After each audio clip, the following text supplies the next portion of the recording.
বৈকুণ্ঠী হোৱা নিত্যানন্দ বৈশ্যবাপৰ গৃহত আছোঁ। সেৱকী আজি প্ৰণৱ বৈশ্য বাপজনা। আৰু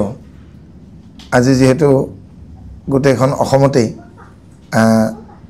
ৰাস আৰম্ভ হৈছে আৰু উজনিত মহাৰাস, আজিকালি মানুহে জীৱন্ত ৰাস বুলিও কয়, আচলতে জীৱন্ত বা জড় বুলি কোনো কথা নাই, ৰাস আৰু কৃষ্ণই গোপীসকলৰ লগত শৰৎকালৰ পূৰ্ণিমা ৰাতি কেনেকৈ ৰাসত ব্যস্ত হৈছিল সেইখিনিকে এভাগ নাটক কৰি উজনিত দেখুৱায়। আৰু সেয়া এতিয়া মাজুলীত বহুত ভিৰ ৰাসৰ বতৰ। কৃষ্ণৰ লীলাখিনিৰ ওপৰত সাহিত্যিক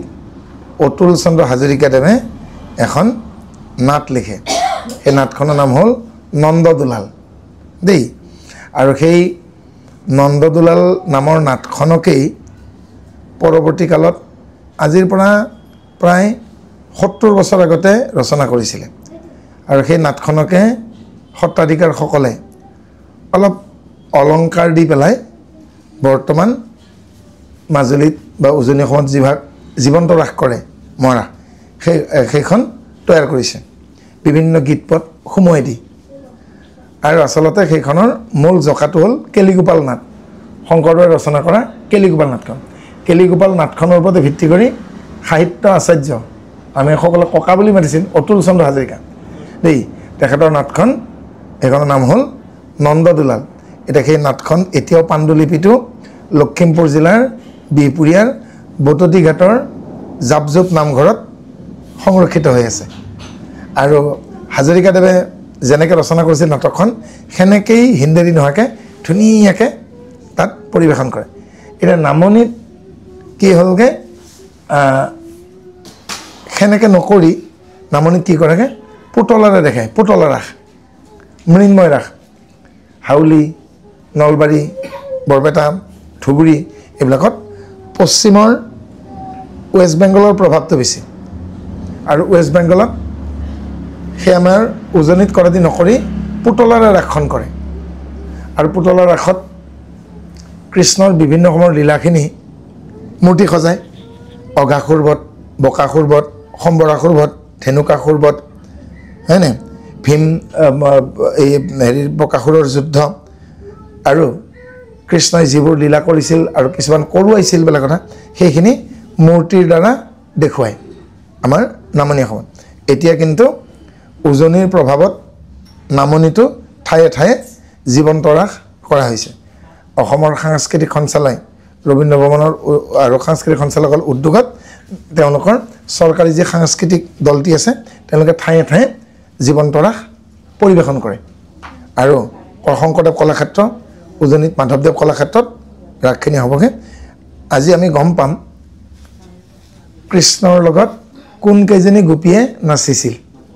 কিমানজনী গোপীয়ে ভাগ লৈছিল, নামবিলাকনো কোন। আপোনালোকে প্ৰায়ে ভাবে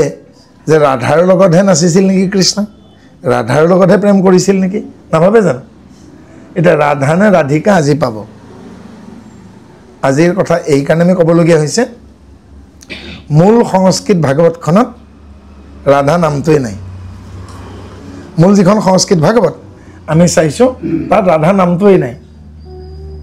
ৰাধা চৰিত্ৰটো নাই নেকি? আছে। কোননো ৰাধা? কৃষ্ণ ডাঙৰ দীঘল হ'ল গকুলত আৰু নন্দৰজাৰ গৃহত। নন্দৰ মহাদৈ অৰ্থাৎ ৰাণী হ'ল যশোদাই। যশোদাৰ ককায়েকৰ নাম আয়ান ঘোষ। আয়ান ঘোষৰ পত্নী হ'ল ৰাধা, অৰ্থাৎ ৰাধাৰ লগত প্ৰেম হৈছিল আয়ান ঘোষৰ, অৰ্থাৎ কৃষ্ণৰ মোমায়েকৰ, মানে যশোদাৰ ফালৰ পৰা মোমায়েক। যশোদাক যিহেতু মাতৃ বুলি কয়, মাতৃৰ ককাই বা মামা নহয় জানো? আৰু সেই আয়ান ঘোষৰ পত্নী হ'ল ৰাধা, আৰু আয়ান ঘোষৰ প্ৰেম হৈছিল ৰাধাৰ লগত। আনহাতে এই গোপীসকলৰ মাজত এতিয়া আমি গোপীবিলাকৰ নাম পাম, 85জনী গোপী আছিল। তালবন, নালবন, কুঞ্জ, মুঞ্জ, অহিৰ, ভাণ্ডিৰ, লোভবন, বৃন্দাবন, এনেকৈ 12খন বনৰ দেই 7গৰাকীকে কিমানজনী 84জনী, আৰু এগৰাকী বিশেষ গোপী কৃষ্ণৰ মোমায়েকৰ ঘৰৰ কাষৰ, তাইৰ নাম হ'ল 13 নম্বৰ গোপী ৰাধিকা আপোনালোকে ৰাসত যিজনীৰ লগত কৃষ্ণক বেছিকৈ দেখে সেইজনী ৰাধা নহয় ৰাধিকাহে আৰু সেই ৰাধিকা ঘৰত মাতা নামটো হ'ল ৰাধে এতিয়া এজনী ছোৱালীৰ নাম মানে সুবৰ্ণ তাইক এতিয়া ঘৰত সোণ বুলি মাতে এজনীৰ নাম মনালিছা তাইক ঘৰত লিজা বুলি মাতিব পাৰে মনা বুলি মাতিব পাৰে এনেকৈ ৰাধিকাৰ ঘৰত মনাৰ নামটো হ'ল ৰাধে সেইকাৰণে কৃষ্ণক কি বুলি কয় ৰাধে শ্যাম অৰ্থাৎ কৃষ্ণ নামটো শ্যাম কাৰ শ্যাম ৰাধেৰ শ্যাম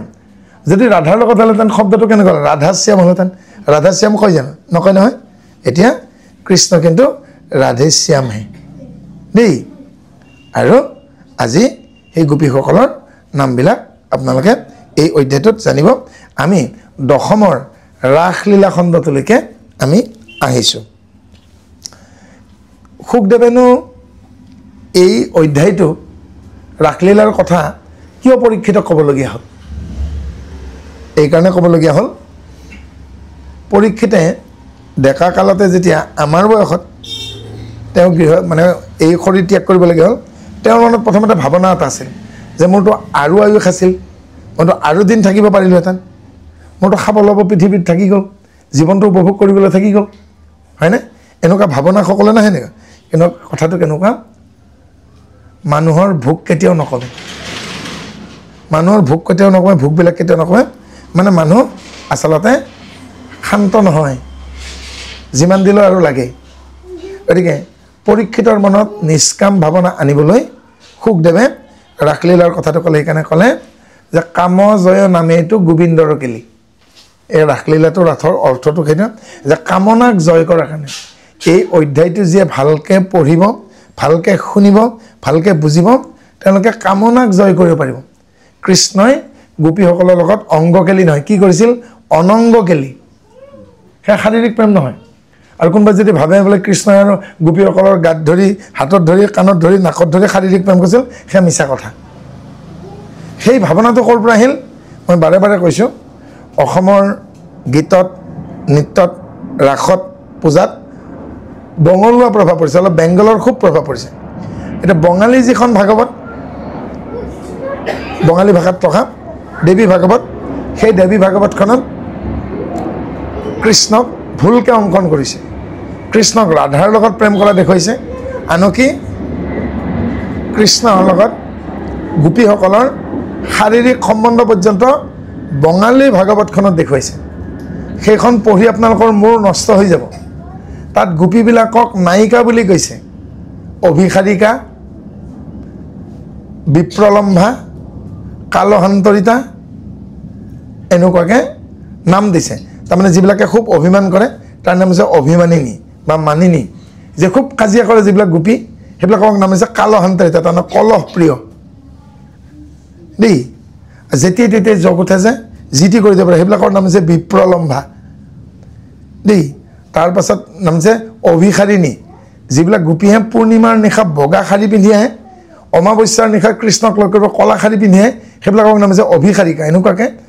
8 প্ৰকাৰ নায়িকাত সজাইছে সেই মানে ব্ৰজৰ গোপীবিলাকক আনকি বঙালী ভাগৱতখনত তাকে কৈছোঁ কৃষ্ণক অংগকেলি দেখুৱাইছে কিন্তু কৃষ্ণৰ অংগকেলি নহয়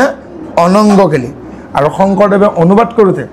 মূল সংস্কৃতত যেনেকৈ অনংগকেলি দেখাইছে এটা আংগিক প্ৰেম নহয়তো ঐশ্বৰিক প্ৰেম দিব্য প্ৰেম সেই দিব্য প্ৰেমটো শংকৰদেৱে পৰিৱৰ্তন নকৰাকৈ অসমীয়াত দশমত অনুবাদ কৰিছে আনকি যেতিয়া অনন্ত কন্দলীদেৱে সপোনত দেখিলে উচিষ্ট ভঞ্জন মানে কি বাৰু ভাত খাই পেলাই যে এৰেহাখিনি শংকৰদেৱে অন্ন লৈছে কাঁহীত যিখিনি এৰিছে সেইখিনি অনন্ত কন্দলে সপোনত উচিষ্ট ভঞ্জন কৰা দেখিছে আহি পেলাই গুৰুজনক কৈছে মই যোৱাকালি পুৱতি নিশা আপোনাৰ উচিষ্ট ভঞ্জন কৰা দেখিছোঁ আৰু তেতিয়া কৈছে পুৱা নিশাৰ সপোন বোলে ফলিয়াই এতিয়া মই কি কৰিম শংকৰদেৱে বুজিলে অনন্ত কন্দলীয়ে ভাগৱত অনুবাদ কৰিব বিচাৰিছে তেতিয়া শংকৰদেৱে অনন্ত কন্দলীক ভাগৱত অনুবাদ কৰিবলৈকে দি দিলে কিন্তু অনন্ত কন্দলীক কৰিলে কি এই শিশুপালৰ লগত হোৱা যুদ্ধখন বহুত লম্বা কৰি পেলালে বহুত লম্বা কৰি দিলে কাৰণ ভাগৱত হ'ল ভক্তি কাব্য আৰু ভক্তি কাব্যখনক তেওঁ যুদ্ধ কাব্য বীৰ কাব্য বনাই দিলে তেতিয়া শংকৰদেৱৰ খং নুঠা মহাপুৰুষৰো খং উঠিল অনন্ত কণ্ডলী ৰাতি সপোন দেখিলে প্ৰতিনিশা শংকৰদেৱে যিখন থালত অন্ন লয় অকণমান ভাতেৰে নহয় অন্ন ব্যঞ্জন সেইখিনি বোলে তেওঁ খাইছে আৰু পৰিতৃপ্তিৰে খাইছে আৰু পিছত বোলে দেখিলে অন্নৰ ভাতৰ কণাবোৰ শাকৰ কণাবোৰ বোলে আখৰ হৈ গ'ল আৰু যিখন থালত খাইছিল শংকৰদেৱে সেইখন বোলে ভাগৱত হৈ গ'ল এটা অদ্ভুত সপোন দেখিছে যিখন থালত লৈ ভাত খায় অন্ন গ্ৰহণ কৰে সেই থালখন ভাগৱত হৈ গ'ল আৰু যিবোৰ ভাতৰ কণা চাউলৰ কণা শাকৰ কণা শাক পাত যিবিলাক খাইছিল সেইবিলাক চব আখৰ হৈ গ'ল আৰু আখৰবিলাক বোলে নিজে নিজে লগ লাগি পদ হ'ল দুৰলি হ'ল ছবি হ'ল অদ্ভুত সপোন এটা আহি পেলাই সমান ভাবিছে আৰু কৈছে ৰাতিপুৱা দেখা সপোন বোলে ফলে এতিয়া মোৰ সপোনটো কেনেকৈ ফলিব তেতিয়া শংকৰদেৱে কৈছে যে ভগৱানে তোমাক ইংগিত দিছে যে তুমিও ভাগৱত অনুবাদ কৰিব লাগে বিৰাট ভাল পালে অনন্ত কণ্ডলী আৰু অনন্ত কণ্ডলীক দশম স্কন্ধ অনুবাদ কৰিব দিলে অনুবাদ কৰোঁতে কণ্ডলীয়ে এই শিশুপালৰ লগত যে ৰাগাৰাগি হৈছিল সেইখিনি বহুত দীঘলীয়া কৰি দিলে তেতিয়া শংকৰদেৱ অলপ বিৰক্ত হ'ল খং উঠা নাই বিৰক্ত হ'ল এই যে অপচয় বুলি কয় আৰু তেতিয়া শংকৰদেৱে ক'লে ৰস যুদ্ধ দীৰ্ঘ কইলা ভক্তিপৰ হ'ল তাৰমানে ভাগৱতখন আধ্যাত্মিক গ্ৰন্থ আৰু ভক্তি কাব্য আৰু ভক্তি কাব্যত যুদ্ধৰ কথাবোৰ চমু হ'ব লাগে নহয়নে এতিয়া মহাভাৰতখনো আমাৰ ভক্তিমূলক বস্তু কিন্তু তাত কুৰুক্ষেত্ৰৰ বৰ্ণনা থকাৰ কাৰণে উত্তম শাস্ত্ৰৰ ভিতৰত নধৰিলে উত্তম শাস্ত্ৰ গীতা ভাগৱতহে নহয় জানো এতিয়া যুদ্ধৰ আৰম্ভণিত কৃষ্ণই অৰ্জুনক গীতা ক'লে কিন্তু যুদ্ধৰ বৰ্ণনা তাত নাই যুদ্ধত কেনেকৈ প্ৰস্তুত হৈছে সেইখিনি দিলে কিন্তু কোনে কাক আঘাত কৰিছে সেইবিলাক কোনে কাক হত্যা কৰিছে এইবিলাক কিবা আছে নেকি অৰ্থাৎ গীতাখনত সেয়া নাই আৰু সেয়ে নহ'লে মহাভাৰতকো আনি উত্তম শাস্ত্ৰত থলে আৰু সেয়ে অনন্ত কণ্ডলীক ক'লে দিলোঁ কৰিলা কিন্তু কি হ'ল সময়ৰ অপচয় হ'ল আৰু সেইকাৰণে শংকৰদেৱে মাধৱদেৱক ক'লে যে তুমি ৰাজসূয় কাব্য তুমি ৰচনা কৰা আৰু মই কুৰুক্ষেত্ৰ কাব্য ৰচনা কৰিম আৰু ৰুক্মিণী হৰণ এই দশমৰে ৰুক্মিণী হৰণ ভাগ সেইকাৰণে আদ্য দশম মধ্য দশম অন্ত দশম আমি তিনিটা খণ্ডত পাওঁ এইখিনিৰ ভিতৰতে কৃষ্ণৰ লীলা গোটেইখিনি আছে আৰু ৰাজসূয় কাব্য তাৰ অন্তৰ্গত কুৰুক্ষেত্ৰ কাব্য তাৰ অন্তৰ্গত আৰু ৰুক্মিণী হৰণো অন্তৰ্গত সেইকাৰণে অতিৰিক্তকৈ শংকৰদেৱে লিখিবলগীয়া হ'ল আৰু মূল সংস্কৃতত যেনেকৈ আছে তেনেদৰেই শংকৰদেৱে হানি বিঘিনি নোহোৱাকৈ ইয়াক অনুবাদ কৰিছে ইয়াক সেইকাৰণে মূলানুবাদ বুলি কয় আৰু এই খণ্ডটোত আজিৰ খণ্ডটোত কিমানজনী গোপীৰ লগত তেওঁ কৃষ্ণই ৰাসেশ্বৰ হয় ৰাসেশ্বৰ মানে ৰাসৰ ঈশ্বৰ আৰু তেওঁ কি কৰিলেগৈ মণ্ডলাকৃতি তাৰমানে হাতে হাতে ধৰি হিউমেন চেইন বুলি যে কয় হাতে হাত ধৰি এটা ঘূৰণীয়া বৃত্ত হ'ল 85জনী গোপীয়ে হাতে হাত ধৰি মণ্ডলাকৃতিত হৈ মাজত কৃষ্ণক যেনেকৈ ৰাতিৰ আকাশত চন্দ্ৰটো মাজত থাকে সেনেকৈ ৰাতিৰ আকাশৰ চন্দ্ৰৰ দৰে আমাৰ ৰাসেশ্বৰ কৃষ্ণই এওঁলোকৰ ৰাস কৰিব যেতিয়ালৈকে তেওঁলোকৰ হেঁপাহ নপলায় বহুত ঘটনা ঘটিল এই ৰাসত শেষত গৈ পেলাই তেওঁলোকে ইজনী গোপীয়ে সিজনী গোপীক কৃষ্ণ যেন দেখিলে কাষত থকা তাৰমানে ইফালেও কৃষ্ণ সিফালেও নাই মানে যত গোপী তত কৃষ্ণ ৰাসত কেনেকুৱা নেদেখুৱাই জানো যেনে 85জনী গোপী 85জন কৃষ্ণ দেখুৱাব লগা হয় চবেই ভাবে মোৰ লগতহে কৃষ্ণ আছে মোৰ লগতহে কৃষ্ণ আছে হয় নাই এই যে সকলোকে কৃষ্ণ বুলি ভাবা অৰ্থাৎ আমাকো তাকে কৈছে এই অধ্যায়টোৰ জৰিয়তে যেতিয়া আপোনালোকে মা ভনী পেহী জেঠী খুৰা দেউতা মামা ককা জীৱ জন্তু যিমান চাৰিওফালে আছে সকলোতে যেতিয়া ঈশ্বৰক দেখিব তেতিয়াহে ৰাসলীলা সম্পূৰ্ণ হ'ব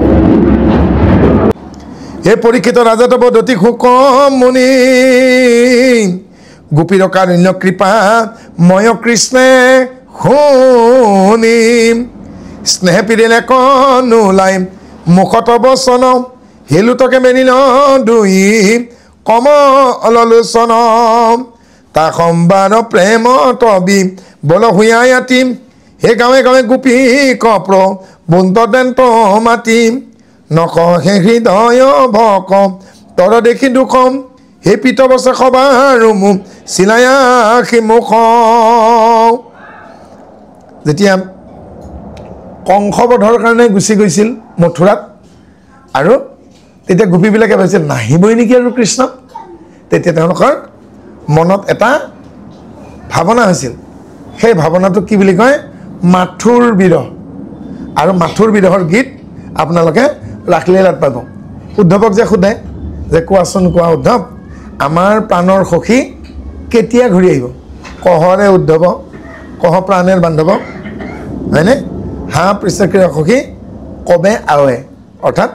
আমাৰ প্ৰিয় কৃষ্ণ কেতিয়া ঘূৰি আহিব এই তেওঁলোকে এইবাৰ কি ক'লে হিংসা কৰিলে কাক গোকুলৰ গোপীবিলাকে মথুৰাৰ মানে এই যুৱতীবিলাকক হিংসা কৰিছে কৈছে এতিয়া কিমান ভাগ্য চাগে তাহাঁতৰ এতিয়া তাহাঁতি কৃষ্ণক একেবাৰে ওচৰত পাইছে আমাতকৈ তেওঁলোকৰ ভাগ্য বেছি হ'ল আৰু এই মথুৰাত থকা সময়ত গোপীবিলাকৰ গোকুলৰ গোপীবিলাকৰ মনত যিটো দুখ হ'লগৈ সেই দুখৰ সময়খিনি হ'ল ভাৱনাখিনি হ'ল মাথুৰ বিৰহ কাৰণ সেইখিনি গীতখিনিক সেই সময়ৰ বৰগীতখিনিক মাথুৰ গীত বুলি কয় মাথুৰ গীত মানে কৃষ্ণ কাষত নথকাৰ কাৰণে গোপীবিলাকৰ যি বিৰহ যন্ত্ৰণা হৈছিল আৰু সেইকাৰণে এইবাৰ কৃষ্ণ তাৰ পৰা উভতি আহি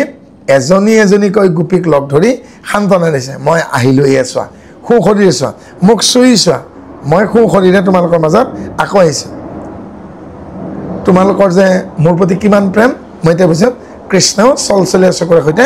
গোপীসকলক প্ৰবোধ দিছে হে কৃষ্ণৰ বচনে যেন হে অমৃত বৰিষে হে উঠিল উৎসুকে সবে গোপিনী হৰিষে কৃষ্ণৰ সদায় দৃষ্টি দূৰ ভৈল তাপম গোপীক কিৰিলা পাছে জগতৰে বাপ হে অনেক সহস্ৰ গোপী ৰূপে অনুপাম হে শুনাতা সম্বাৰ মুখ্য কিছু নাম এতিয়া 4×5 85জনী গোপীৰ নাম সুখদেৱে পৰীক্ষাৰ আগত ক'বগৈ যে যিকেইজনী মুখ্য গোপী হে ইন্দুমতী মন্দন মঞ্জৰী ৰত্নমালাম পদ্মাৱতী কুন্তি কুমুদিনী চন্দ্ৰকালাম ৰোহিণী হৰিণী স্বয়ং বৰি বিদ্যাধৰীম মাধৱী ৰাধিকা মধু মতি মন্দোদৰীম ভাগ্যৱতী ভগৱতী গৌৰী ৰতি ৰামাম বসুমতী সতী লীলাম বতী তিলোত্তমাম সখী ৰুচি চম্পক লতিকা কামপাশাম কাদম্বিনী মদন দমনী মদালখাম সুৰভি সুৰসা ৰসা উষা সৰস্বতী ভৱানী ভূষিতা ভূমি ৰম্ভা প্ৰভাৱতী কুমুদাকা মদা মন্দা কিনি যোগন ধৰি বিবুদামু গদা মেদাম ধৰা বসুন্ধৰী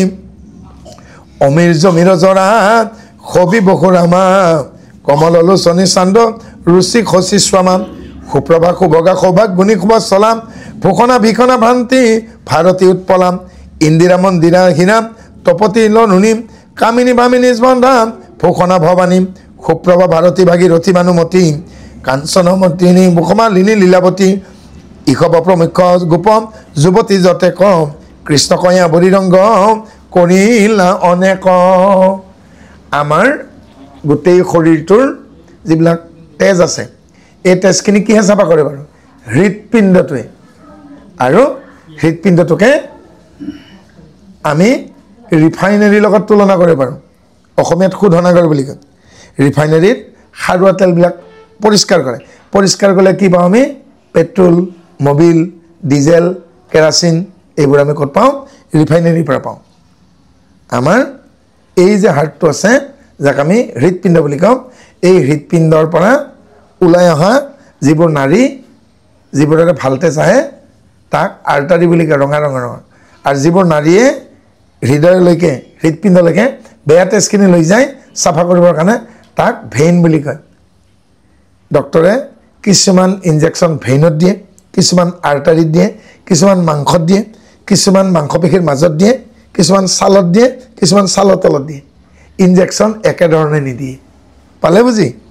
গতিকে সেই প্ৰেছক্ৰিপশ্যনখনত লিখা থাকে ইনজেকশ্যনটো ছালৰ তলত দিব নে মাংসৰ মাজত দিব, হয়নে? যি নহওক, এই হৃদপিণ্ডটোত হাৰ্টটোত ভাৱনা কিছুমান আহে, হৃদয়ত ভাৱনা নাহে জানো? আজি মোৰ হৃদয়খন ভৰি গ'ল, ইমান ধুনীয়াকৈ বৰগীতটো গাইছে, মানে এখন মানে গুৰু জয়ন্তীৰ সভা, তাত ধুনীয়াকৈ বৰগীত এটা এগৰাকী শিল্পীয়ে পৰিৱেশন কৰে, তেতিয়া কেনে আজি মোৰ হৃদয়খন ভৰি গ'ল, ভাল নালাগে জানো? হৃদয়ত যিবোৰ ভাৱনা আহে সেই ভাৱনাৰে এটা এটা ভাৱনাৰ নাম এই গোপীবিলাক। এই যে 85জনী গোপী আচলতে হৃদয়ৰ এটা এটা ভাৱনা, আৰু এই গোটেইখিনি ভাৱনা যেতিয়া কৃষ্ণমুখী হ'ব তেতিয়া আপোনালোকে ৰাসৰ কৃষ্ণক পাব। অৰ্থাৎ এই কেইজনী গোপীয়ে যেতিয়া শেষত কাষত ইফালে এজনী এও গোপী, এওক মানে নাটবাব বুলি ভাবা নাই, কৃষ্ণ বুলি ভাবিছে, ইফালে বৈশ্যবাব বুলি ভাবা নাই, কৃষ্ণ বুলি ভাবিছে। জানানে সবিতা, ললিতা, মণিতা, সুৰভি, মদলখা সকলো কৃষ্ণময় হৈ গ'ল। যেতিয়া কৃষ্ণময় হৈ গ'ল তেতিয়াহে তাৰমানে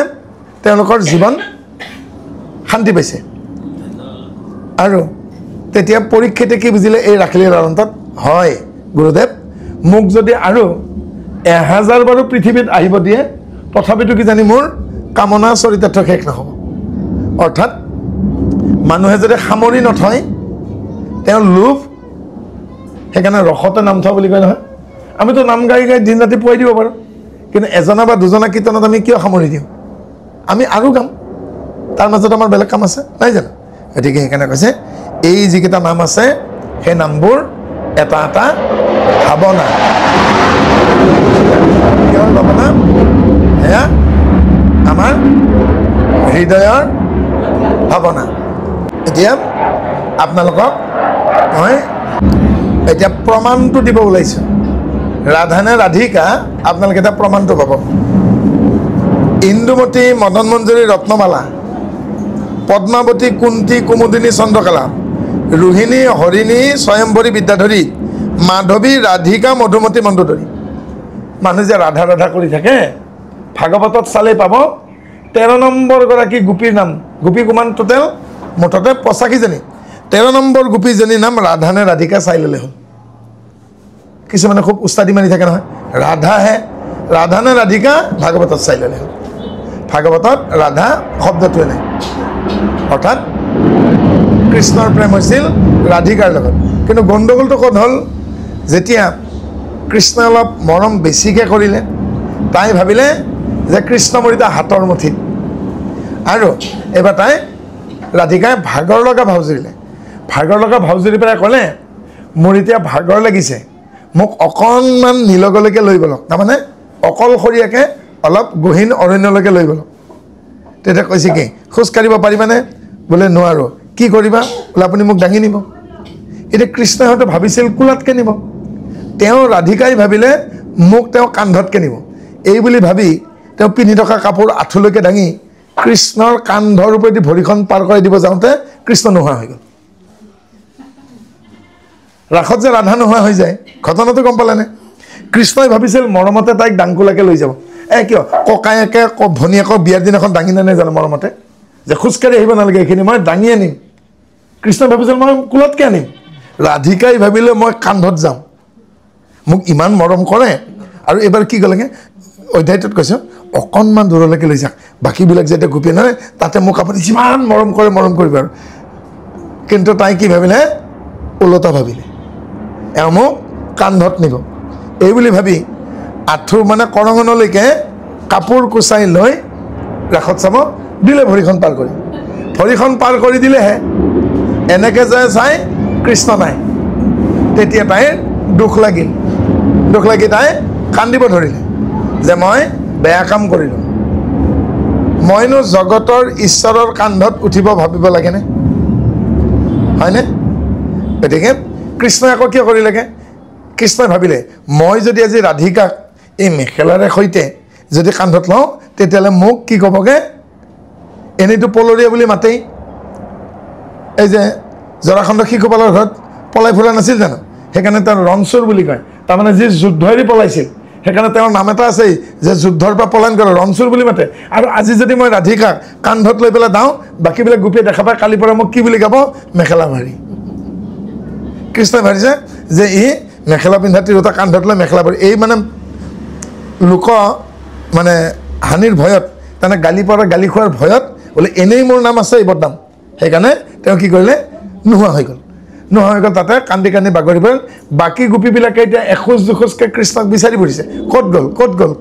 গ'ল আহি পেলাই শেষত দেখিলে অকণমান জোপুৰা হাবি তাতে পৰি পেলাই ৰাধিকা কান্দে এই গোসানী তোৰ লগতেই কৃষ্ণ আছিল ক'ত গ'ল তেতিয়া তাই বাধ্য হৈ সঁচা কথা কৈ দিলে বোলে হয় মোৰ লগতে আছিল আৰু এতিয়া ময়ো বিচাৰিছোঁ তেওঁ নাই বোলে কিয় নোহোৱা হ'ল ক'ত গ'ল তই ক'ত লুকুৱাই দিলি বোলে লুকুৱাই থোৱা নাই মই ডাঙৰ অপৰাধ কৰিলোঁ বোলে কি অপৰাধ কৰিছে বোলে মই আঁঠুৰ ওপৰলৈকে কাপোৰ কুচাই আনি তেওঁৰ কান্ধত উঠি অকণমান গহীন বনত যাই পেলাই প্ৰেম কৰিম বুলি ভাবিছিলোঁ কোনেও নেদেখিবা তোমালোকে আৰু মোক একদম ইচ্ছামতে হ'লচেল এটাত প্ৰেম কৰিব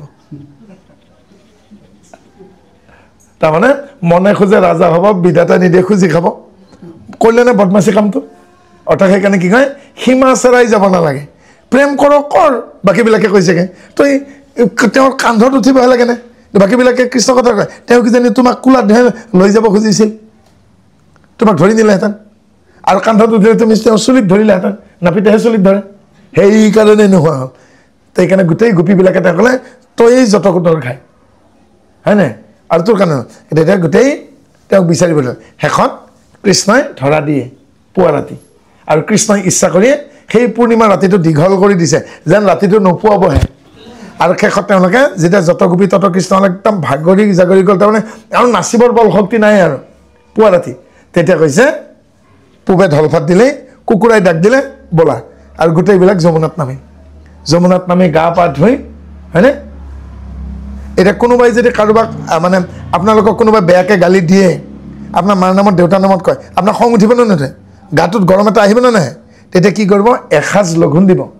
আৰু এসাঁজ লঘোণ দি ঘৰত কি কৰিব ওলোটাকৈ গা ধুব মানে প্ৰথম মোক পানী ভৰিত দিব পতাখনত তাৰপিছত খাৰগাঁঠিত কলা ফুলত আঁঠুটোত কৰঙনত কঁকালত নাভিত পেটত বুকুত কান্ধত মূৰত চিধাই মূৰত ঢালি নিদিব আপোনাৰ যদি খং কমাব লাগে উভতাকৈ গা ধুব সেইটোৱে গা ধোৱা নিয়ম চিধাই মূৰত ঢালি নিদিব কাৰোবাৰ যদি প্ৰেছাৰ হৈছে মূৰত পানী ঢালিলে লগে লগে মানুহটো মৃত্যু হ'ব প্ৰেছাৰ উঠিলে আপোনালোকে ভৰিতহে পানী দিব কাৰণ আমিও এডাল গছৰ দৰে গছৰ গুৰিতহে পানী দিব লাগে ডাল পাতত নহয় গছৰ গুৰিত পানী নিজান যিটো শ্লোকেৰে শংকৰদেৱে মাধৱদেৱক পৰাস্ত কৰিছিল তৰুমূল শ্লোক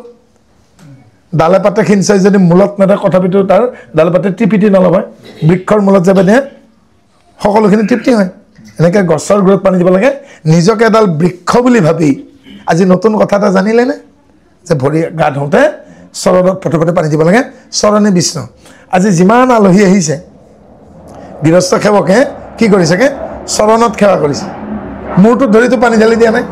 ক'ত ঢালিছে চৰণত হয়নে আমি আচলতে একোডাল গমন বৃক্ষ আমি খোজকাঢ়ি দিব না গছ সেইকাৰণে নাৰায়ণ ঠাকুৰতাই কি কৈছে এই খোজকাঢ়ি ফুৰা গছডাল কোন মানুহ তাৰমানে মানুহবিলাক খোজকাঢ়ি ফুৰা গছ উভতা বৃক্ষৰ পাঁচডাল শিপা কাটিলে জীয়াই থাকে নাকাটিলে মৰি যায় হয়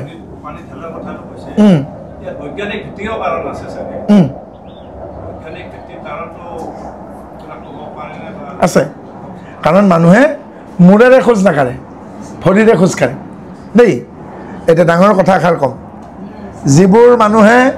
পৰ্বত বগায় মাউণ্টেনিং কৰে যিবোৰ মানুহে হেকিং কৰে যিবোৰ মানুহে ঠেলা চলায় পেডেল মাৰি ৰিক্সা চলায় গছ বগায় নাৰিকল গছ কাটে গছ কটা মানুহ তেওঁলোকৰ ভাগৰখিনি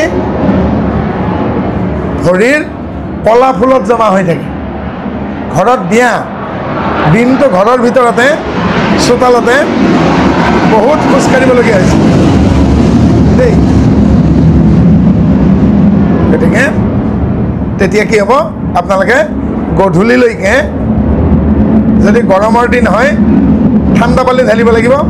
আৰু ঠাণ্ডা দিন হ'লে গৰম পানী ঢালিব লাগিব তেতিয়াহে আপোনাৰ ভাগৰটো কমিব বিজ্ঞানসন্মতভাৱে কি কৰিব কিন্তু বাপজনক ধন্যবাদ দিছোঁ যে বাপজনে কৈছেগৈ ভৰিৰ পৰা ধোৱাটো এটা বিজ্ঞানসন্মত কথা কাৰণ শৰীৰৰ গোটেই ভাগৰখিনি অৱসাদখিনি ভৰিৰ কলাফুলত ইংৰাজীত তাকে বা চিকিৎসা বিজ্ঞানত কাপ মাচেল বুলি কয় ডিমা বুলিও কয় আচলতে কলাফুল দেই ইয়াৰ মাংসপেশীখিনিত ভাগৰখিনি সোমাই থাকে এটা বহুত সময় যেটা নামাচাৰ্যবিলাকে পালনামত বহি থাকে এবেলাৰ পালনাম হ'লে 3.5 ঘণ্টা বহিব লাগে দুবেলাৰ পালনাম হ'লে আপোনাৰ 6 ঘণ্টা বহিব লাগে থিয় হোৱা পালনামত হ'লে 4 ঘণ্টা লাগে তাৰমানে আমাৰ গোৱালপাৰা ফালে থিয় হৈও পালনাম গায় থিয় হোৱা পালনামত 4 ঘণ্টা একেলগে থিয় হৈ কীৰ্তন কৰি থাকিব লাগিব আৰু সেইকাৰণে সেই নামাচাৰ্যবিলাকে কলাফুলতহে পানী ঢালে হয় নাই সেইকাৰণে আমাৰ ঠাকুৰ এটাই কৈছে নাৰায়ণ দাস ঠাকুৰ এটাই যে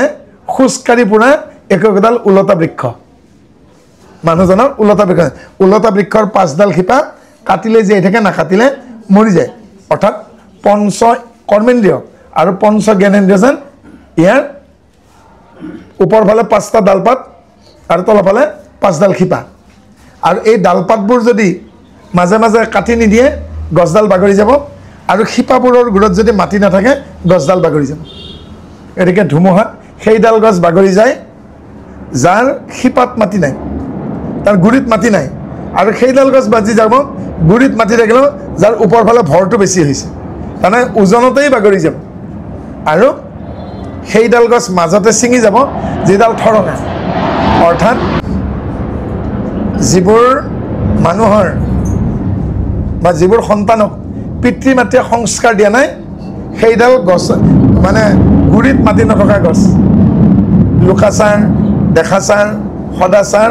বেদাচাৰ 4টা সংস্কাৰৰ এটাও পোৱা নাই সি ব্যভিচাৰ কৰিব অৰ্থাৎ সেইডাল গছৰ গুৰত মাটি নাই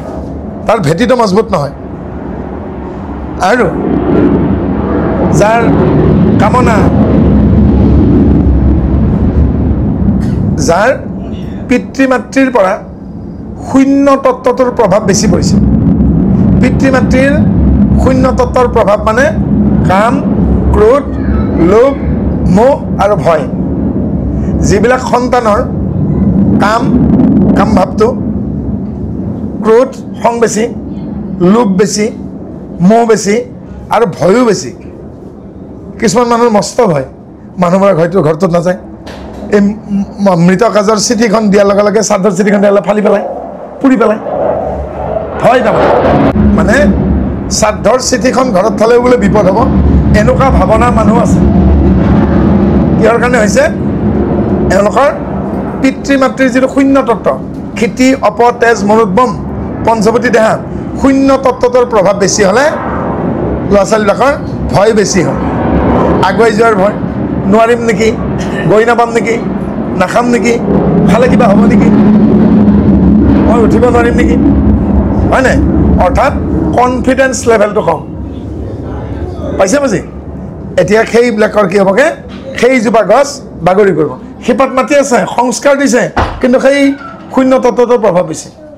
যাৰ যিটো সন্তানৰ গাত পিতৃ মাতৃৰ চতুৰ্থ তত্ত্ব অৰ্থাৎ বায়ু তত্ত্বটোৰ প্ৰভাৱ বেছি তেওঁৰ 5টা গুণ ভাল হ'ব কি কি চলন বলন প্ৰসাৰণ সংকোচন আৰু ধাৰণ সেইকাৰণে সকলো ল'ৰা ছোৱালীৰে ব্ৰেইনৰ কেপাচিটি একে নহয় কিছুমান ল'ৰা ছোৱালীয়ে খুব মুখস্থ কৰিব পাৰে তাকে ধাৰণ বুলি কৈছে বহুতে নকয় জানো আমাৰ দেখোন মনতে নাথাকে কাৰোবাৰ শৰণ বাক্য মনত নাথাকে কাৰোবাৰ ভজন বাক্য মনত নাথাকে কাৰোবাৰ নাম প্ৰসংগ মনত নাথাকে এই আলহী আহিলে কোনটো ঘোষাৰে সেৱা ধৰিব ভকত বিদায় সময়ত কোনটো সেৱা ধৰিব সেইটোও নাজানে শৰাইখন সজাব যাব কি বুলি ক'ব সেইটো নাজানে গতিকে সেইকাৰণে ধাৰণ সেইকাৰণে যিবিলাক পিতৃ মাতৃ অকণমান সচেতন পিতৃ মাতৃৰ সন্তানৰ গাতহে চলন বলন প্ৰসাৰণ সংকোচন ধাৰণ এই 5টা গুণ পাব চবতে নাপায় চলন মানে আগুৱাই যোৱা কিছুমানে চাবচোন মাক বাপেকে কথা ক'লে ল'ৰা ছোৱালীবিলাকে কাণ খাৰ নকৰে মানে হ'ব আৰু কৰিম যেন গছৰ শিপাহে গজি আছে গছ তেওঁৰ চলনটো নাই তাৰমানে গমনটো নাই আগুৱাই যাব নোৱাৰে বলন বলাব পাৰে সংকোচন চমু কৰা হয়নে মাধৱদেৱে এটা ঘোষাত মহাভাৰতখন সামৰি থৈছে হিয়াৰ মাজে নামৰ ভাণ্ডাৰ মুখে বাজা হয় ৰাম নামে মৰণা মাৰে পাপ কটকৰ হয় সেই ঘোষাৰে মহাভাৰতখন সামৰি দিলে হয়নে গীতাখন এটা এটা ঘোষাত সামৰি দিলে ভগৱন্ত ভক্তিযুক্ত পুৰুষৰ আত্মবোধ মাধৱৰ প্ৰসাদে মিলাই কৃষ্ণৰ কৃপাত জানে গুচয় সংসাৰ হয় এহি মানে গীতা জানে এই 700 শ্লোকৰ গীতাখন এটা ঘোষাত সামৰি দিয়া নাজানো 7 খলপীয়া আমাৰ বৈকুণ্ঠখন আমাৰ থাপনাখন 7 খলপীয়া নহয় জানো এতিয়া 7খন বৈকুণ্ঠৰ কথা তেওঁ এটা ঘোষাত সামৰি দিলে পুণ্য অৰণ্যৰ মাজে মাধৱৰ নামৰ সিংহ প্ৰকাশ হয় আতিবৰে যাৰ শব্দে শুনিবই মহাপাপ হস্তিছা পলায়তী তাসত লৰে কাছটোৰ পিঠিত হাতীৰ পিঠিত নাম সিংহ নহয় জানো অৰ্থাৎ নাম সিংহ যেতিয়া গৰ্জন কৰিব হয়নে মই কোৱা নাই জানো গৃহস্থই অকমান আগতে প্ৰেছাৰ কুকাৰত কিবা বস্তু উঠাই দিছে গেছৰ ওপৰত উঠাই দিয়া 5 মিনিটে হোৱা নাই এই আকাশী জাহাজৰ ৰকেটৰ গৰ্জনত লগে লগে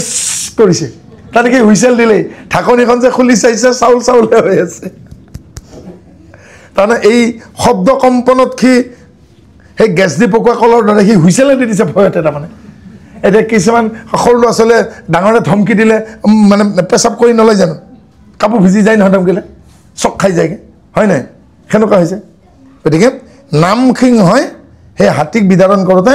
কি হৈছে কিন্তু চাওকচোন হাতী এটা ঘৰৰ সমান ওখ কিমান ডাঙৰ কিন্তু কাছটোৰ ওপৰত কাছটোৰ পিঠিখনত দুখন ভৰি দি আছে কিন্তু সেই হাতীটো কিন্তু সৰু কাছটো কিমান খুব বেছি ডাঙৰ হ'লে এখন দলাখন হ'ব আৰু দোলা এটা হাতৰ সমান কিন্তু সেই দোৰা কাছ এটাৰ সমানকৈ হাতীটো কিয় কল্পনা কৰিলে অৰ্থাৎ কাছটো হ'ল সহ্য আৰু ধৈৰ্যৰ প্ৰতীক যাৰ সহ্য আৰু ধৈৰ্য আছে তাৰ কাৰণে পাপ ভাৱনা যিমান ডাঙৰ নহ'লেও সেই পাপ ভাৱনাই সহ্য ধৈৰ্য থকা মানুহজনক হেঁচা মাৰি চেপেটা কৰিব নোৱাৰে কাৰণ সহ্য ধৈৰ্য থকা মানুহজনে শ্ৰদ্ধা প্ৰীতি ৰতি অনুসাৰে অনুক্ৰমে ভয়া হয় অনুৰক্তি তেওঁ যেতিয়া ভক্তিত আশ্ৰয় ল'ব ভক্তিত আশ্ৰয় ল'লে নাম সিংহই সেই পাপস্থিক বিদাৰণ কৰিব আৰু কাছ মুক্ত হ'ব আৰু সহ্য ধৈৰ্য থকাজনে জীৱনত দেৰিকৈ হ'লেও সফলতা লাভ কৰিব বিফলতাই জীৱনৰ সফলতাৰ প্ৰথম খলপা চিৰি failure is a first step of the success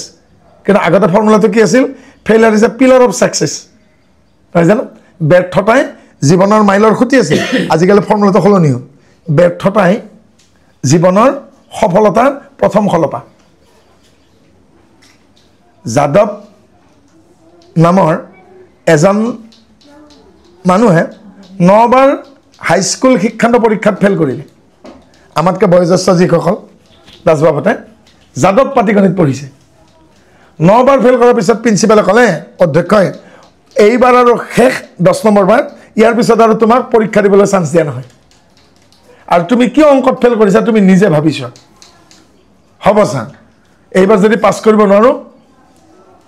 মই পৃথিৱীতে নাথাকোঁ তাতে শেষ সিদ্ধান্ত ল'ব আৰু এইবাৰ চালে তেওঁ মই 9 বছৰ ধৰি মই পাছ কৰিব পৰা নাই তেওঁ এনেকৈ পঢ়িলে এইবাৰ অংকৰ গণিত তেওঁ 5মান শ্ৰেণীৰ পৰা 10মান শ্ৰেণীলৈকে 6খন অংকৰ কিতাপ মুখস্থ কৰি পেলালে আৰু তেতিয়া মেট্ৰিক পৰীক্ষাত 6, 7, 8, 9ৰো প্ৰশ্ন মেট্ৰিকত আহিছিল এতিয়াতো মেট্ৰিকৰ পৰীক্ষাত যদি 9ৰ প্ৰশ্ন আহে ৰাজপথলৈকে ওলাই আহিব টিঙৰ গজাল খুলি পেলাব গুলিয়াব লগা হ'ব ছাত্ৰ ছাত্ৰী নহয় জানো আৰু সেই যাদৱ নামৰ ব্যক্তিজনে অংক 6খন মুখস্থ কৰি পেলালে কিমান পঞ্চম ষষ্ঠ সপ্তম অষ্টম নৱম দশম 6টা শ্ৰেণীৰ গণিত মুখস্থ কৰি পেলালে আৰু অসমৰ ভিতৰত ভাল ৰিজাল্ট কৰিলে আৰু তেওঁ নিজাকে গণিতেই লিখিলে আৰু সেই পাটিগণিতখনৰ নাম হ'ল যাদৱ পাটিগণিত যিজন মানুহে 9 বাৰ ফেইল কৰিলে তেওঁ 10 বাৰৰ পৰাতো পাছ কৰিলেই তেওঁ নিজাকে যাদৱ এৰিথমেটিক্স অৰ্থাৎ পাটিগণিত যাদৱ পাটিগণিত বুলি ক'লে আমি এতিয়াও জানো ব্ৰিটিছে বোলে তেওঁক মাতি নি পেলাই পুৰস্কাৰ দিছিল গ'ল্ড মেডেল দিছিল অঁ সেই নাম যাদৱ পাটিগণিত অঁ তাৰমানে পাটিগণিত পাটিগণিতে কিন্তু যাদৱ পাটিগণিত নাই আৰু ভাবক হয়নে গতিকে চেষ্টাৰ খাদ্য একো নাই হয়নে মহাৰাষ্ট্ৰৰ বীৰ আমি শ্ৰদ্ধাৰে কৰিছোঁ শিৱাজীক ঔৰংগজেবে বন্দী কৰি এটা গুহাত সোমাই থৈ দিছে মানে গোপন জেল আৰু গুহা সদৃশ এখন জেলত থৈছে অন্ধকাৰ কোনোবা ফালেদি অকণমান পোহৰ আহিছে অলপ পোহৰ আহিছে আৰু তেওঁ সেইখিনি পোহৰত দেখিছে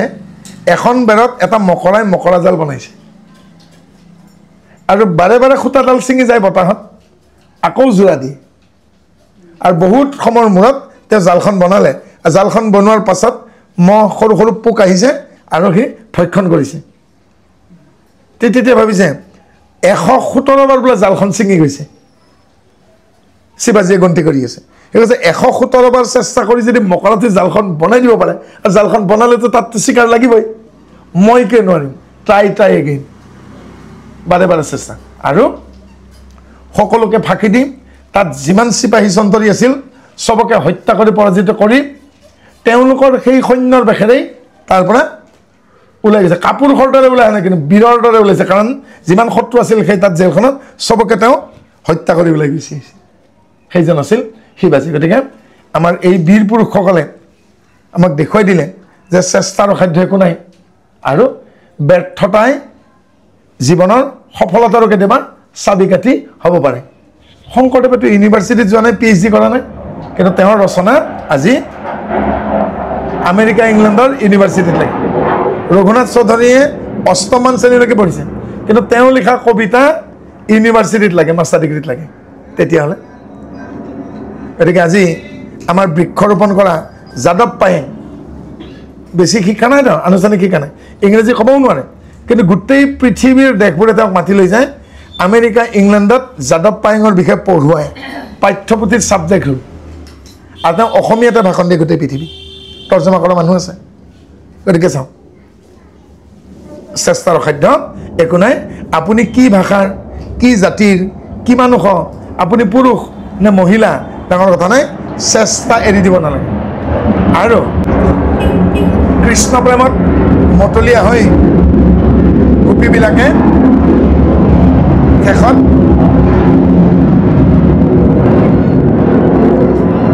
কৃষ্ণক কিবা লাগে নিজৰ ভিতৰতে পালে আৰু সেইকাৰণে আমাৰ একশৰণৰ ভকতে জড় পূজা নকৰে বাহিৰৰ ফটো ধূপ চাকি নজ্বলায় বাহিৰৰ মূৰ্তিত সেৱা নকৰে নিজৰ হৃদয়ত বিচাৰে এটা শেষ কথালৈকে আহিছোঁ শৰণৰ পাছত যেতিয়া ভজন ল'ব আপোনালোকে সেইদিনাখনলৈ ভজন শুদ্ধি হ'ব বা ভজনত আপোনালোক পকিব যেতিয়া আপোনালোকে নামঘৰত শৰণ বাক্যখিনি লোৱাৰ পাছত ভজন বাক্যখিনি লওঁতে এই বুলি ভাৱনা আহিব হে ঈশ্বৰ তুমি মোৰ সন্মুখত আছা আৰু মই তোমাৰ সন্মুখত এয়া প্ৰথম ভাৱনা সন্মুখত আছে কাৰণ থাপনাখন সন্মুখতে দ্বিতীয় ভাৱনা তোমাৰ সিফালে কোন আছে আৰু মোৰ পিছফালে কোন আছে মোৰ বাওঁফালে কোন আছে মোৰ সোঁফালে কোন আছে মই নাজানো অৰ্থাৎ তুমিয়ে মোৰ ভাৱনাৰ আৰম্ভণি তুমিয়ে মোৰ ভাৱনাৰ শেষ তুমিয়ে মোৰ ভাৱনাৰ মধ্য কিন্তু তোমাৰ পিছফালে সেইকাৰণে কৃষ্ণ নাছিলে কি দেখাব কৃষ্ণ যেতিয়া পিছ দিয়ে পিছফালে কলা কাপোৰ এখন থাকে কৃষ্ণক সজাওঁতে পিছফালে কলা কাপোৰ এখন নিদিয়ে জানো আৰু ওমটো লিখা থাকে তাৰ মানে ভাৱনাৰ শেষ নাই আৰু সৃষ্টিৰ অন্ত নাই আমি বৰ্তমান মধুপুৰত আছোঁ ৰুদ্ৰেশ্বৰ এইখন উত্তৰ গুৱাহাটীত আছে উত্তৰ গুৱাহাটীখন গুৱাহাটী মহানগৰীত আছে গুৱাহাটীখন কামৰূপ জিলাত আছে কামৰূপ জিলাখন অসমত আছে অসমখন নৰ্থ ইষ্টত আছে চিকেন নেকেৰে সৈতে ভাৰতৰ লগত যোগাযোগ আছে ভাৰতখন এছিয়াত আছে এছিয়াখন পৃথিৱীত আছে পৃথিৱীখন সৌৰজগতখন হাতীপতিখন মহাহাতীৰ তাৰপিছত মস্ত এটা হাতীৰ কণী আৰু বিশালতকৈ বিশাল হৈ গৈছে এই সৃষ্টিৰ শেষৰ সীমাটো ক'ত এক কথা মাটিত বেৰ দিব পাৰি এবিঘাটো দিব পাৰি এক লেচাটো দিব পাৰি কিন্তু আত্মাটোৰ কিমান ডাঙৰ কিমান সৰু তাৰ বাউণ্ডাৰী দিব নোৱাৰি আত্মাটোতেই নোৱাৰে পৰমাত্মাত কেনেকৈ দিম গতিকে আকাশেই যাৰ শেষ সীমা বুলি কৈছে যদি সীমা আছে তেতিয়াহ'লে এই বিশ্বব্ৰহ্মাণ্ডৰ শেষ সীমা তেওঁ সেইকাৰণে পিছফালখন অন্ধকাৰ দেই আৰু ওমটোকে দিছেগৈ সাত্বিক ৰাজসিক তামসিক সকলো প্ৰকাৰে সেই ওমতে নহয় জানো গতিকে ওম অৰ্থাৎ স্বৰ্গমধ্য পাতালতেই আমাৰ মানুহ সীমাবদ্ধ আৰু সেই বিশ্বব্ৰহ্মাণ্ডলৈকে ক'ত যাই পাব সেইকাৰণে কি আছে যি আছে বাহিৰত সেয়া আছে ভিতৰত অৰ্থাৎ বাহিৰত নাপায় নকৰি ভিতৰত নাপায় এই ৰাসলীলাৰ মূল তত্ত্বটো হ'ল ভিতৰত যেতিয়া গোপীবিলাকে তেওঁ হৃদয়ত ল'লে তেতিয়া গায়ে গায়ে পালে সেইটোৱে মূল কথা আৰু সেইকাৰণে আমি প্ৰথম কি ক'লোঁ শেষ ভাৱনাটো লগাওঁ প্ৰথম ভাৱনা তুমি মোৰ সন্মুখত মই তোমাৰ সন্মুখত আছোঁ দ্বিতীয় ভাৱনা তোমাৰ সিফালে কোন আছে মোৰ পিছফালে কোন আছে মোৰ বাওঁফালে কোন আছে মোৰ সোঁফালে কোন আছে মই নাজানো এইবাৰ তৃতীয় ভাৱনালৈ আহা যে তুমি বাহিৰত নহয় তুমি বৈকুণ্ঠত নহয় তুমি স্বৰ্গত নহয় তুমি মোৰ হৃদয়ত আছা তোমাক হৃদয়তহে পাব লাগে সেইকাৰণে শ্ৰীমন্ত শংকৰদেৱ সংঘত অন্ধয়ো ভজন ল'ব পাৰে কিন্তু বহুত ঠাইত আমাৰ সংঘৰ বাদে অন্ধ মানুহক ভজন দিয়া নহয় নাজানে নহয় বাবে কণা খুৰা লেঙেৰা অন্ধক ভজন নিদিয়ে বহুত ঠাইত শ্ৰীমন্ত শংকৰদেৱ সংঘত অন্ধ মানুহকো ভজন দিয়া হয় কিহৰ কাৰণে চকু থাকিলেহে দেখা পাব নহয় চকু থাকিলেও নেদেখিব পাৰে চকু নাথাকিলেও দেখিব পাৰে কাৰণ গুৱাহাটীত ৰেলত যিমানখিনি এক্সিডেণ্ট হয় ৰেল ক্ৰচিংবিলাকত ইয়াতে মৰা 100জন মানুহৰ ভিতৰত 95জন ডেকা গাভৰু ডেকা ল'ৰা আৰু গাভৰু ছোৱালী চকুৰে দেখা আৰু গুৱাহাটীত 150জন ভিক্ষাৰীয়ে অন্ধ ভিক্ষাৰী ভিক্ষা কৰি আছে আজিলৈকে যোৱা 50 বছৰত ৰাস্তা পাৰ হওঁতে অন্ধ মানুহক গাড়ীয়ে খুন্দাৰ ৰেকৰ্ড নাই আৰু ৰেলত অন্ধ মানুহ কাটাৰ ৰেকৰ্ড নাই তাৰমানে ভিতৰত দেখিব লাগিব সেইকাৰণে কৈছে যে যেতিয়া আমি তেখেতক ভিতৰত কল্পনা কৰিব পাৰিম সেইটোৱে এই ৰাসলীলাৰ মূল কথাটো আৰু এই কথাটো বুজিব লাগিলে আপোনালোকে ধ্ৰুৱ চৰিত্ৰটো পঢ়িব লাগিব ধ্ৰুৱ ভক্ত ধ্ৰুৱ সুনীতি পুত্ৰ ধ্ৰুৱ মাহীয়ে সুৰুচিৰ গালি খাই মাকক সেই বিষয়ে কৈ ভগৱানক তপস্যা কৰিব গ'ল মাত্ৰ 5 বছৰ বয়স আৰু ধ্ৰুৱই কি কৰিলে ধ্ৰুৱই কিন্তু মূৰ্তি বনাই লোৱা নাই বাহিৰত ফটো এখন ৰাখি পেলাই গছত ওলমাই লোৱা নাই কি কৰিছেগৈ ব্ৰত উপবাস কৰি প্ৰাণায়াম কৰি প্ৰথম তেওঁ পঞ্চকৰ্মেন্দ্ৰিয় পঞ্চজ্ঞানেন্দ্ৰিয়ক নিয়ন্ত্ৰণ কৰিছে পাৰণা বুলি ক'লে বুজি পায়নে ব্ৰত ভাঙে যে আজি মাহ প্ৰসাদ নিদিয়ালৈকে গৃহস্থ একো বেলেগ বস্তু নাখায় তাৰমানে মাহ প্ৰসাদ দিব যে এইটো ভাঙা ব্ৰত ভাঙা এই ব্ৰত ভাঙাকে সংস্কৃতত পাৰণা বুলি কয় দেই হয় হয় হয় কওক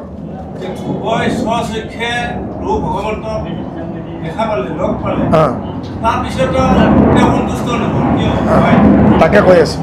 সেই কথাটোকে ক'ব গৈছোঁ দেই ধ্ৰুৱই প্ৰাণায়ামৰ জৰিয়তে ঈশ্বৰক হৃদয়ত বন্দী কৰি দিলে বন্দী কৰিলে অকল বন্দীয়ে নহয় উশাহ নিশাহো বন্ধ কৰি দিলে উশাহ নিশাহ বন্ধ কৰি দিলে গোটেই জগতত হাহাকাৰ লাগি গ'ল তেতিয়া সমস্ত দেৱতা সমাজে ক'লে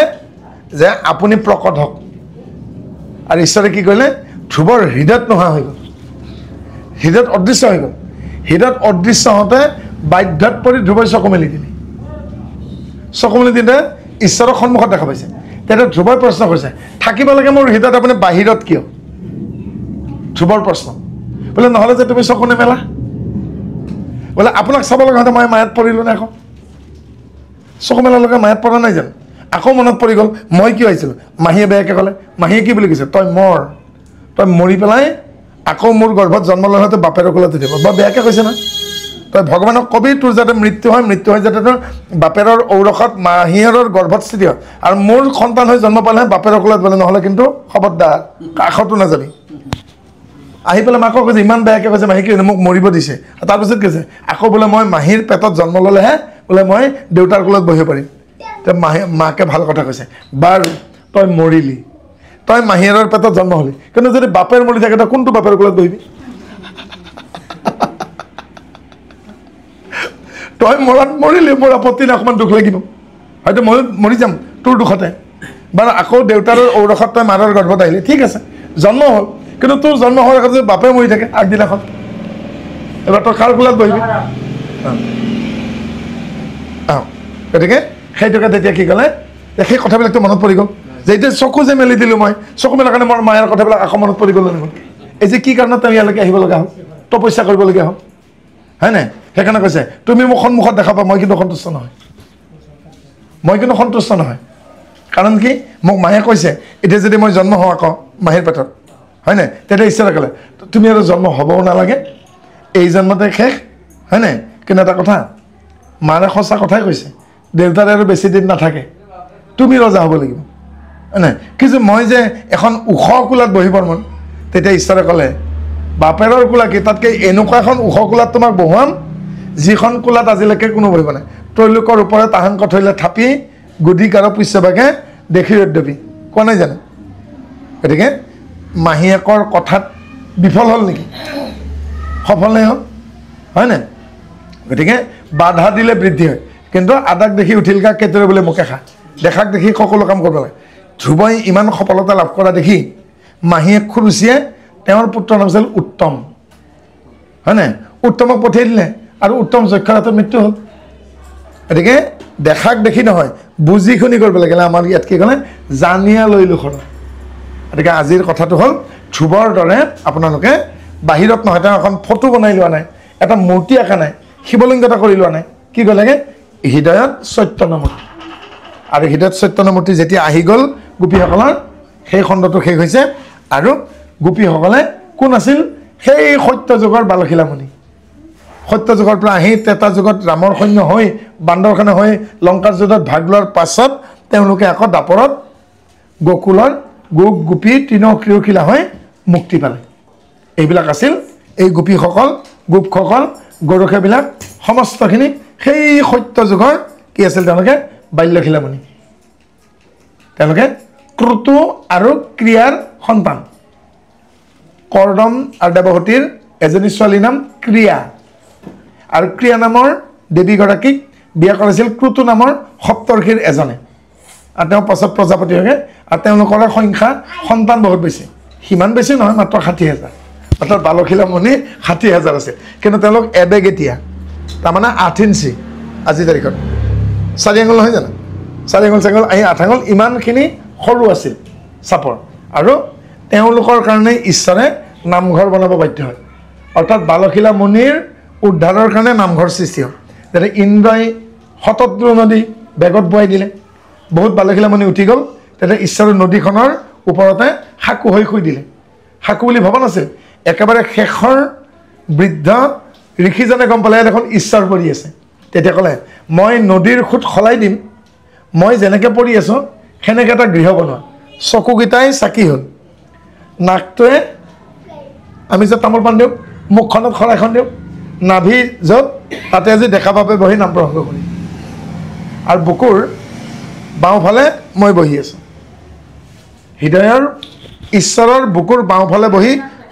শৰণ ভজন দিব লাগে কিন্তু আজিকালি ঈশ্বৰৰ ফালে পিছ দি পেলাইও শৰণ দিয়ে থাপনাকো পিছ দি শৰণ দিয়ে কোনোবা কোনোবা দেখা পাইছে না আৰু ব্যতিক্ৰম হৈছে সেই কাম কৰিব নালাগে গতিকে নামঘৰটো আচলতে ঈশ্বৰ শুই আছে তাৰমানে শীতান বুলি নকওঁ জানো গাৰুটো ভালে থকা ফালে শীতান ভৰি থকা ফালে পঠান গতিকে মণিকূটটো বা ভাঁজঘৰটো হ'ল ঈশ্বৰৰ মূৰটো শিৰ আৰু যিফালে ভৰি থাকেগৈ চৰণ থাকেগৈ সেয়া হ'ল পঠান সেইকাৰণে নামঘৰৰ একেবাৰে মেইন ৰাস্তাৰ কাষত এখন গেট নিদিয়ে জানো তোৰণ এখন নিদিয়ে জানো তাকে সত্ৰত কৰাপাত বুলি কয় মানুহৰ ঘৰলৈ নঙলা আজিকালি গেট বুলি কয় নহয় জানো মানুহৰ ঘৰৰ নঙলাখন আৰু সেইকাৰণে নামঘৰৰ বা সত্ৰৰ কৰাপাত বুলি কয় কৰ মানে তাতেই দুহাত জুৰি পেলাই সেৱা ল'ব লাগে তাৰমানে চৰণত সেৱা ঈশ্বৰৰ চৰণতে সেৱা কৰি প্ৰৱেশ কৰে আৰু আমি যেতিয়া নাম প্ৰসংগত বহি আছিলোঁ তেতিয়া নামঘৰৰ ভিতৰত ঈশ্বৰৰ বুকুত আছিলোঁ কোলাত আছিল কুৰ্ৰেশ্বৰ সৰ্বসুখম যেতিয়া ঈশ্বৰৰ কোলাত বহি পেলাই নাম প্ৰসংগ কৰি থাকোঁ তেতিয়া ঈশ্বৰে ভাবে মোৰ নাতি পুতিবিলাকে মোৰ কোলাতে খেলি আছে কেঁচুৱাই যেনেকৈ মাকৰ কোলাত খেলি পেলাই আনন্দ হয় সেইখিনিয়ে কথা হে ৰাম বিচাৰিয়া ফুৰৈ পক্ষী দিব্য বৃন্দাবনে হ কৃষ্ণ কৃষ্ণ বুলি আহোঁ নতয়া তিমনে বাহিৰে ভিতৰে যিটো কৃষ্ণই আছা ব্যাপী হ সুধিবোৰে তাহাং কবি ঘৰৰ পৰা সঁচাপি কৃষ্ণৰ কিংকৰে কহে আয়ু বেটে যায় গোলাখৰি হৰি আৰু ৰক্ষা নাই বাহিৰে ভিতৰে যিটো কৃষ্ণ আছা ব্যাপী যিজনে বাহিৰে ভিতৰে সমস্ততে আছে আৰু মূৰ্খবিলাকে গছৰ গুৰিত সোধে গছৰ গুৰিত পাকা কৰি নিদিয়ে জানো গছডাল আহত গছ দেখিলে পাকা কৰি দিয়ে গছডালে কম কষ্ট পায় পকা কৰি নিদিয়ে জানো হয়নে মানে এনেকুৱা যুগ আহিল মানে শিৱৰ মূৰত তাজাৰ পেকেট কাটি পেলাই ঢালিছে এইবাৰ হয় নাই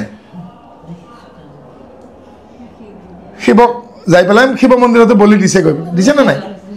হয়নে এতিয়া জীৱক হত্যা কৰি জীৱক কষ্ট দিলে ঈশ্বৰ সন্তুষ্ট হ'ব নেকি হয়নে মই যদি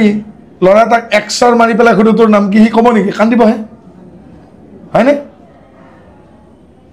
এঘৰ মানুহৰ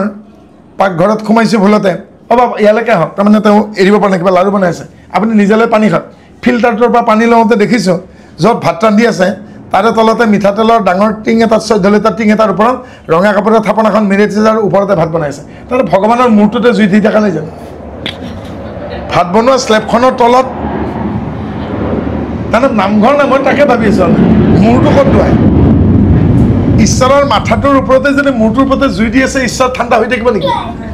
আকৌ মোক কয় আমাৰ ঘৰখনত কিবা নহয় কিবা ঘটিয়ে থাকে বোলে কিয় ঘটি নাকোৱা হেড ছাৰৰ দেখোন মূৰতে জুই দি আছে তোমালোকে হেড ছাৰৰ মাথাটো গৰম হৈ থাকিলে ঘৰখনত ঠাণ্ডা হৈ থাকিব দিব নেকি আজি 6 মাহমান আগতে এখন বিয়া হ'ল বিয়াখনত কইনা পক্ষ মানে আমাৰ ভকতীয়া নহয় অভকতীয়া আৰু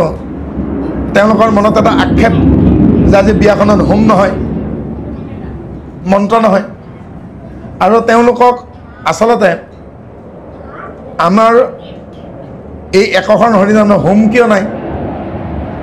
আৰু বিয়াৰ মন্ত্ৰখিনি যে একেই এইখিনি কথা বুজাবলৈ মই সংস্কৃততে কিছু কথা ক'বলগীয়া হ'ল সংস্কৃততে মন্ত্ৰবোৰ কৈ অসমীয়াত বুজাই দিলোঁ কাৰণ আমাৰ বিধিখনৰ কথাবোৰ শংকৰ সংঘই নিজে বনাই লোৱা নাই মূল সংস্কৃত মন্ত্ৰৰ পৰা অনুবাদ কৰি লৈছোঁ আৰু এনেকৈ সেই অবৈষ্ণৱীয় সমাজখনত অভকতীয়া মানুহখিনিক হোমৰহিত বিয়াখনৰ কথা বুজাবৰ কাৰণে সংস্কৃত দুআষাৰ কোৱাৰ কাৰণে 10জনমান মানুহে মোক অনলাইনত কমপ্লেইন কৰিছে আৰু খুব তিৰস্কাৰ কৰিছে কিন্তু মই তেওঁলোকক কওঁ শ্ৰীমন্ত শংকৰদেৱ সংঘই ইংৰাজী ভাষাত বঙালী ভাষাত হিন্দী ভাষাত এনেকৈ ভালেকেইটা ভাষাত আমাৰ বিবাহ বিধি অনুবাদ কৰিছে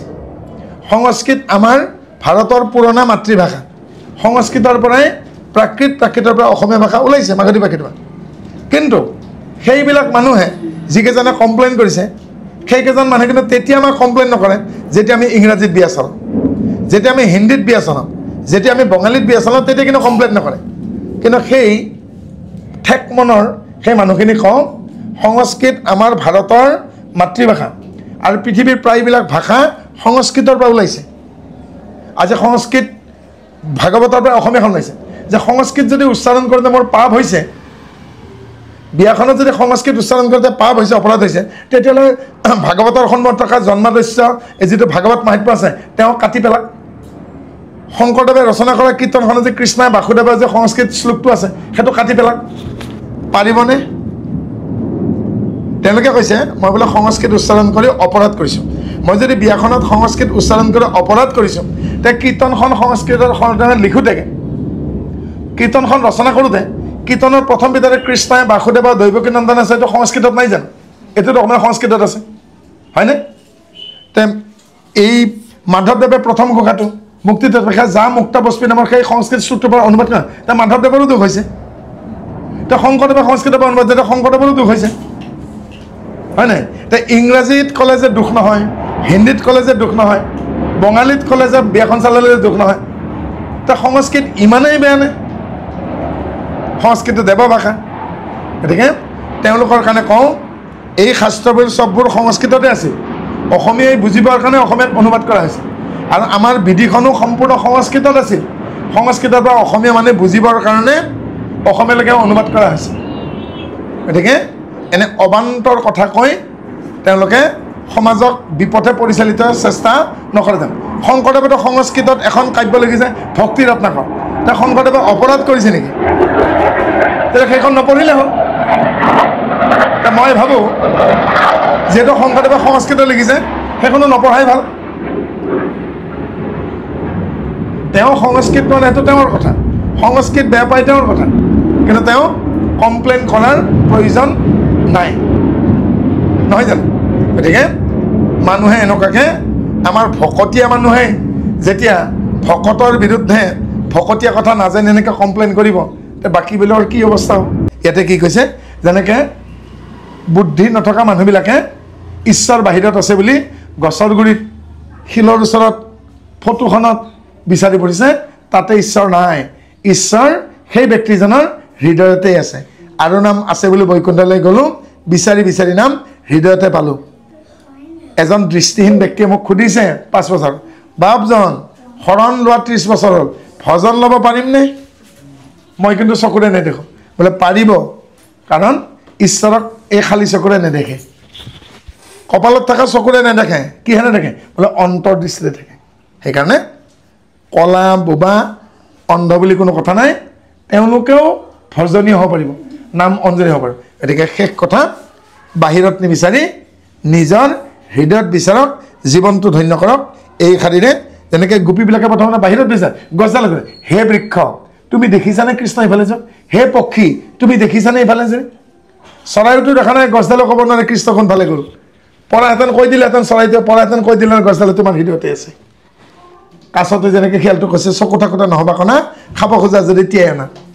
আৰু শেষত শিয়ালে কাছতো কৈছে, আকৌ কেতিয়া দেখা দেখি হ'ম? বোলে মোৰ যিদিনাখন দুৰ্ভাগ্য হ'ব আপোনাৰ সৌভাগ্য হ'ব, নহয় জানো? সৈতে কথা। গতিকে দুৰ্ভাগ্য নহয়, সৌভাগ্য হ'ম, আমি আকৌ লগালগি হ'ম, অৰ্থাৎ ঈশ্বৰে ঈশ্বৰক পাম। সেই বাহিৰে ভিতৰে যিটো কৃষ্ণই আছা ব্যাপী, সুধি পুৰে তাহাংক বৃক্ষণৰ পৰা খচাপি, কৃষ্ণৰ কিং কৰে কহে আয়ু বেঠে যায়, বোলা হৰি হৰি আউৰ হৈ আনৰ ৰক্ষা নাই। কৃষ্ণ শংকৰ গুৰু ও হৰি ৰাম ৰাম ৰাম ৰাম। কিমতে ভকতি কৰিব তোমাত হৰি হৰি হৰি।